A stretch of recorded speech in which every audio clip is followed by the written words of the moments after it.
ஆதிசக்தியான பாஞ்சாலி தேவி எப்படி வருகிறாள் தெரியுமா? அம்மா கிரேதாயுகத்தில ஜானகியா, அம்மா திரேதாயுகத்தில நாராயணி. திரேதாயுகத்தில ஜானகியா, அம்மா திரேதாயுகத்தில நாராயணி. பாஞ்சாலி யுகத்தில் பெண் பிறந்தாள் அந்த திரௌபதி பத்தினி பாருங்கடி, அந்த திரௌபதி பத்தினி பாருங்கடி. பாஞ்சாலம் தேசத்து பைங்கிலியே உன்னை பாட வந்தேன் பொன்கிளியே. பாஞ்சாலம் தேசத்து பைங்கிலியே உன்னை பாட வந்தேன் நம்ம பொன்கிளியே.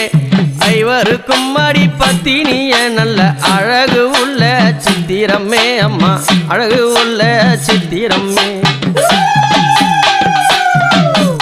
ஆசை உள்ள அர்ஜுனரும் அங்க பாசம் வைத்தார் ஒரு வேளையில.